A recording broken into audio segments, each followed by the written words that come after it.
بسم اللہ الرحمن الرحیم۔ السلام علیکم میرے مسلمان بھائیوں، بہنوں، بزرگوں، آپ کو عید الاضحیٰ کی مبارکباد ہے۔ سب کو مبارکباد۔ اللہ تعالیٰ آپ کی جو ہے وہ آج کی یہ جو عبادت ہے اس کو قبول فرمائے۔ ایک بات میں نے خاص طور پہ عرض کرنی ہے کہ قربانی کن کے لیے واجب ہے۔ مسلمان ہونا چاہیے بندہ، صاحب نصاب ہو یعنی امیر ہو، آزاد ہونا چاہیے اور مقیم ہو، مسافر نہ ہو۔ ایک بات کا جو ہم نہیں دھیان رکھے وہ خاص طور پہ یہ ذہن میں رکھیں کہ 10 ذی الحج کو، 11 کو اور 12 کو ہم قربانی دے سکتے ہیں، لیکن حکم یہ ہے کہ رات کے وقت ذبح نہیں کرنا جانور۔ ہمارے ہاں لوگ کہتے ہیں جی قصاب نہیں ملا، رات کو قربانی کی تو مکروہ ہو جائے گی، اس لیے یہ قربانی جو ہے اس کو دن کے وقت کرنا افضل ہے، دن کے وقت کرنی چاہیے۔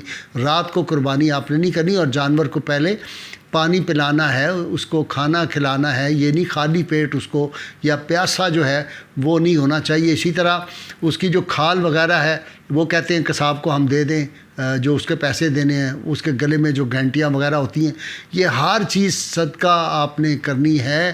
اور وہ جو کھال ہے وہ آپ نے بیچی نہیں، آپ غریبوں کو دے دیں، آپ کسی مدرسے کو دے دیں، کسی ہاسپٹل کو دے دیں، لیکن اس کے بدلے نہیں۔ اسی طرح گوشت جو ہے کہیں کہ ہم اتنے کلو آپ کو گوشت دے دیں گے اور وہ پیسوں میں جو ذبح کرنے کے پیسے اس میں کوئی ہمارے کمی ہو جائے، وہ بھی غلط ہے۔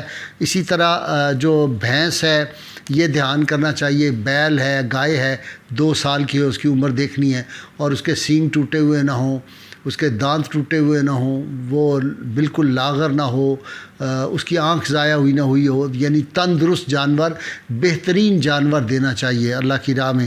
سانڈ ہے، یہ 2 سال کے ہونے چاہیے، بھینس، گائے، بیل اور گائے یہ سب 2 سال کے۔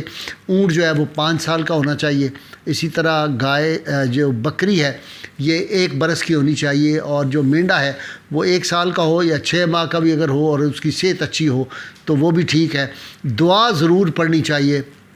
میں آپ حضرات کے لیے دعا پڑھ رہا ہوں جو آپ صلی اللہ علیہ وسلم نے جو تھی وہ دعا فرمائی تھی ذبح کرتے وقت۔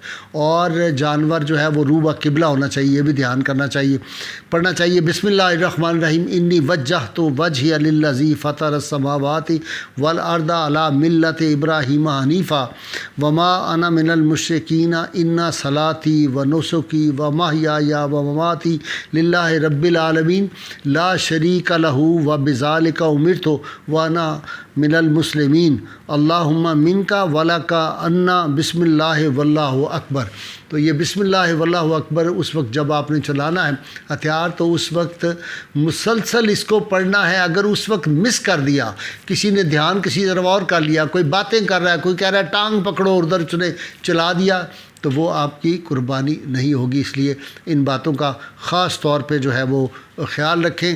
اور رسول اللہ صلی اللہ علیہ وسلم جو وہ ارشاد فرمایا کہ عید کی نماز سے پہلے آپ نے قربانی نہیں کرنی، اگر آپ نے کر دی تو وہ آپ کا ذاتی گوشت تو بن جائے گا، قربانی نہیں ہوگی۔ یہ 2 صحابہ کے ساتھ واقعہ پیش آیا ہے، خاص طور پہ حضرت برا بن عازب نے جو روایت کی ہے کہ حضرت ابو بردہ نے پہلے کر دی تھی قربانی، تو آپ نے فرمایا جاؤ دوبارہ قربانی کرو۔ انہوں نے کہا جی میرے پاس تو وہ ایک ہی جانور ہے اور اس کی عمر بھی بکری کی سال سے کم ہے، تو آپ نے فرمایا چلو وہی کر دو، اللہ تمہاری قربانی قبول کرے گا، لیکن یہ صرف تمہارے لیے ایکسیپشن۔ اس سے ہمیں رسول اللہ صلی اللہ علیہ وسلم کے اختیارات کا بھی پتہ چلتا ہے۔ اسی طرح حضور صلی اللہ علیہ وسلم نے ایک دفعہ صحابہ میں تقسیم فرمائے تھے، سب کو قربانی کے جانور دیے۔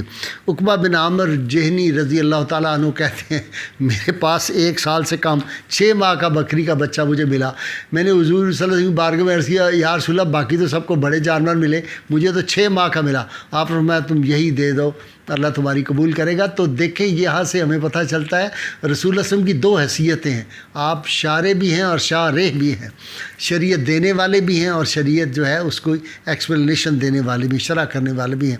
اللہ تعالیٰ میرا اور آپ کا حامی و ناصر ہو۔ پاکستان کا مطلب کیا؟ لا الہ الا اللہ محمد رسول اللہ صلی اللہ علیہ وسلم۔